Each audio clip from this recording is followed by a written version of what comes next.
जय हिंद दोस्तों, कैसे हैं आप सभी लोग। मैं हूं आप सभी लोगों का दोस्त संचित। और दोस्तों, आज की इस वीडियो में हम लोग बात करने वाले हैं निफ्टी एंड बैंक निफ्टी में हमारा कल के लिए क्या व्यू हो सकता है, एक्सपायरी पे किस तरीके से भारतीय बाज़ारों में हम लोग ट्रेड का कोई सेटअप बना सकते हैं, और पिछले 3 दिनों से बाज़ार जो बिल्कुल साइडवेज और रेंज बाउंड चल रहा है उसको किस तरीके से हम लोग जो है कल के दिन टैकल आउट कर सकते हैं। सारी चीज़ें इस वीडियो में डिस्कस करने वाले हैं।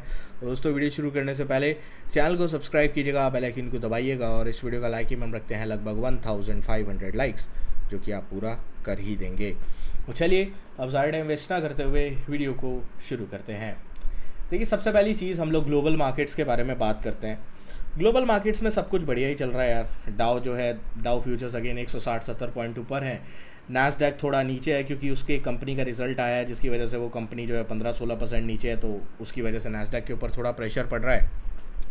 बाकी यूरोपियन बाज़ारों को देखो तो लगभग 1/4% के आसपास की तेज़ी।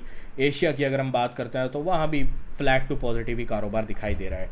तो ओवरऑल ऐसा कुछ नेगेटिव जो है वो कहीं भी दिखाई नहीं पड़ता है अगर हम ग्लोबल मार्केट्स की बात करते हैं तो। लेकिन दिक्कत भारत को हो रही है मल्टीपल चीज़ों से।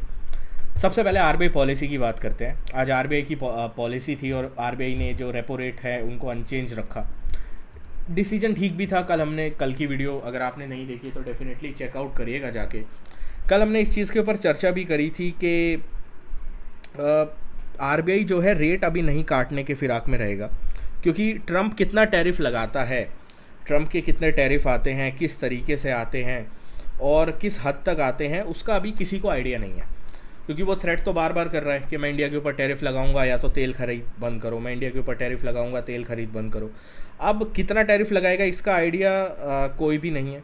इस वजह से आरबीआई भी थोड़ा वेट एंड वॉच करना चाहता है। आरबीआई को एक बार क्लियर कट सिग्नल मिल जाए कि हाँ यार, जो इतना जो है वो ट्रंप की तरफ से टैरिफ लगाया जाएगा तो उसका इम्पैक्ट जो है इतना इन्फ्लेशन के ऊपर पड़ेगा। तो इस वजह से गवर्नर साहब ने अभी थोड़ा हॉल्ट ही किया है रेट को जो है कट करने के लिए। दूसरा, गवर्नर साहब ने बोला इन्फ्लेशन को लेकर थोड़ा चिंतित हैं वो अगले साल के लिए। इन्फ्लेशन को लेकर कुछ अपडेट्स जो है गवर्नर साहब की तरफ से दिए गए, वहाँ पे भी थोड़ी चिंता जो है वो बनी हुई है। तो यही चीज़ें हैं, मार्केट को थोड़ा पसंद नहीं आई। बैंक निफ्टी रेंज में ही रहा।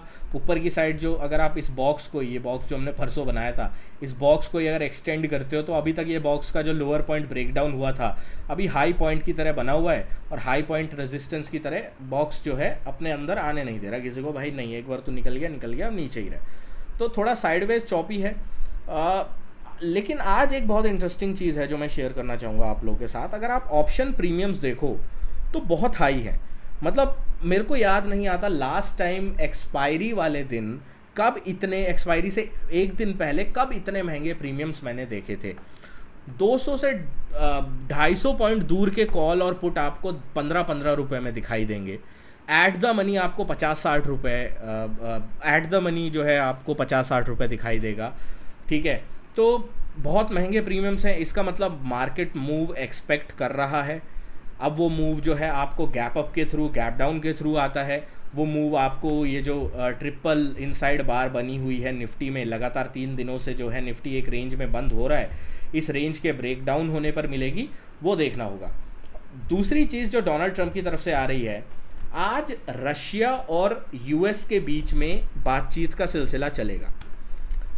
डोनाल्ड ट्रंप ने जो है व्हाइट हाउस ने ये चीज़ इन्फॉर्म करी है कि रात के 2 बजे, जब हमारे यहाँ 2 बजेंगे, उस टाइम पे डोनाल्ड ट्रंप की तरफ से कुछ बहुत बड़ा अनाउंसमेंट किया जाएगा। क्या वो बड़ा अनाउंसमेंट होगा, क्या वो टैरिफ को लेकर होगा? मोस्ट प्रोबेबली जो वहाँ के एक्सपर्ट्स हैं उनकी माने तो वो रशिया की तरफ से जो है, रशिया और को लेकर जो बात चल रही है उसको लेकर होगी। क्या रशिया जो है वो यूक्रेन में युद्ध विराम की चीज़ को जो है वो आगे रखता है, उसको लेकर होगी। अगर वो ऐसा नहीं करता है, there is a high probability कि डोनाल्ड ट्रंप की तरफ से, जैसा डोनाल्ड ट्रंप ने कल शाम को 8 बजे बोला था कि इन 24 आवर्स मैं इंडिया पे जो टैरिफ है वो वेरी सब्सटेंशियली रेज़ करने वाला हूँ, क्योंकि वो रशिया से तेल खरीदता है। अब ये खबर आ रही है कि डोनाल्ड ट्रंप जो है, जो भी लोग रशिया से एनर्जी परचेज़ करते हैं, चाहे वो चाइना हो, चाहे वो इंडिया हो या कोई और भी देश हो, उन सभी देशों के ऊपर डोनाल्ड ट्रंप की तरफ से जो है वो टैरिफ लगाया जाएगा। वो टैरिफ 100% हो सकता है, 200 हो सकता है, 400 हो सकता है, 500 तक हो सकता है, वो किसी को आइडिया नहीं कितना लगाएगा। लेकिन इतना पक्का है कि 100% तो कम से कम जो है वो टैरिफ इंक्रीज़ होने की बात चल रही है। अब इसी वजह से हम आज के दिन देखें तो प्रीमियम्स बहुत ज़्यादा हाई थे। ऑपरेटर भी भाई बड़ा खिलाड़ी है, ठीक है, ऑपरेटर ने किसी भी साइड ब्रेकआउट या ब्रेकडाउन देने नहीं दिया, जिससे किसी को आइडिया ही नहीं लगे कि भाई क्या हो सकता है। अब वो सीधा कल गैप अप या गैप डाउन करेगा, जिस तरीके का जो है सिचुएशन बनेगी, और उसके बाद चीज़ों को उसी तरीके से एसेस किया जाएगा। बट निफ्टी पे अगर हम बात करते हैं, ऑनेस्टली मैं ज़्यादा जो है लेवल्स की आज बात करने के मूड में नहीं हूँ, क्योंकि मेरे हिसाब से कल कोई बड़ा गैप जो है वो होने वाला है, चाहे वो गैप अप हो या गैप डाउन हो। वो डोनल्ड, अब आप बोलोगे यार संजय भाई आप ये बता रहे हो गैप होने वाला है, लेकिन ये तो बताओ किस साइड होगा। यार मैं डोनाल्ड ट्रंप नहीं हूँ ना, मैं कैसे बताऊँ किस साइड होगा। वो डोनाल्ड ट्रंप के मूड पे डिसाइड करता है। डोनाल्ड ट्रंप कितना टैरिफ लगाता है उसके ऊपर डिसाइड करता है, लगाता है या नहीं लगाता उसके ऊपर भी डिसाइड करता है। तो मल्टीपल चीज़ें जब हमारे हाथ में है ही नहीं, तो इस चीज़ को प्रिडिक्ट करने का कोई मतलब नहीं है। हाँ, बस हम एक चीज़ अच्छे से प्रिडिक्ट कर सकते हैं या एक चीज़ अच्छे से समझ सकते हैं कि ट्रंप जो है अगर टैरिफ लगाता है तो that is definitely going to impact हमारे ऊपर या फिर चाइना के ऊपर, और उसके बाद डेफिनेटली रिटेलिएटरी टैरिफ्स जो हैं एटलीस्ट चाइना तो लगाएगा, ठीक है, और हमारी तरफ से भी कुछ रिटेलिएटरी एक्शंस या एटलीस्ट जो है बातें जो है वो कही जाएंगी, जो कि सिचुएशन को और फ्यूल अप कर सकती हैं। तो इसी वजह से अगर आपकी पोजीशन है लाइट पोजीशन रखने का, इस वक्त पोजीशन हेज को रखने का, बिना हेज के पोजीशन नहीं रखने का, ये चीज़ आपको थोड़ा ध्यान लेके चलनी है, ठीक है, इस चीज़ का हम लोग ध्यान रखेंगे। तो अभी के लिए मैं आपको एक चीज़ अपडेट कर देता हूँ। निफ्टी के लिए हमारे लिए जो क्रिटिकल सपोर्ट है वो 24,530-540 का है।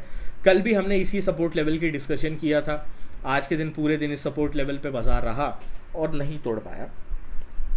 अब अगर कल के दिन इसके नीचे आप खुलते हैं तो क्लियर कट वीकनेस है, और उसके बाद मोस्ट प्रोबेबली निफ्टी जो है वो 24,275-280 की तरफ एक बार के लिए जा सकता है।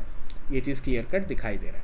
ऑन द अपसाइड में अगर निफ्टी जो है वो इस रेजिस्टेंस को ब्रेकआउट कर दिया, दैट इज 24,680, तभी हम लोग कोई बाय का ट्रेड इनिशिएट करेंगे टुवर्ड 775, और 775 के ऊपर बड़ा ब्रेकआउट इसके ऊपर हम लोग देखने वाले हैं। बैंक्स की बात करते हैं। बैंक्स अभी भी रेंज में है यार, 55,150 55,130 इंपॉर्टेंट लेवल है। इसके नीचे अगर बैंक निफ्टी जाता है तो एक अच्छा खासा डाउनसाइड का मोमेंटम हमें देखने को मिलेगा, और फिर एक टारगेट जो बैंक निफ्टी में बन के आएगा वो बन के आएगा 54,700 750 का जोन, ठीक है। ऑन द अपसाइड में जब तक 55 480 495 के ऊपर नहीं निकलता, सेल ऑन राइज ही है बैंक निफ्टी, ज़्यादा कुछ उम्मीद मेरे को दिखती नहीं है। सेंसेक्स की बात कर लेते हैं। सेंसेक्स 80,400 80,500 के सपोर्ट को नहीं तोड़ पा रहा है, कोशिश करता है बट कंक्लूसिवली सस्टेन नहीं कर पाता है, ठीक है। तो 80,500 400 के नीचे जब तक कोई 15 मिनट का 2 कैंडल क्लोज अपने को नहीं मिलती है, तब तक हम लोग एग्रेसिवली शॉर्ट की तरफ सेंसेक्स में नहीं जा सकते। एक पिवट पॉइंट आप बोल सकते हो, इसके आसपास ही घूम रहा है। तो 80,400 500 का जोन है, इसके ऊपर अगर रहता है तो सस्टेन करेगा। ये ऊपर की साइड 80,800 की तरफ भी अटेम्प्ट कर सकता है। अगर 80,400 के नीचे ये ट्रेड करना स्टार्ट करता है तो मोस्ट प्रोबेबली ये इस लेवल की तरफ, दैट इज़ 80,000 की तरफ आ सकता है। 400-500 पॉइंट आपको डिसेंट फॉल देखने को मिल जाएगा सेंसेक्स के अंदर। दोस्तों आशा करता हूँ वीडियो आपको पसंद आई होगी। वीडियो पसंद आए तो वीडियो को लाइक कीजिएगा। मिलता हूँ आपसे नेक्स्ट वीडियो में। Thank you so much for watching guys. जय हिंद, वंदे मातरम।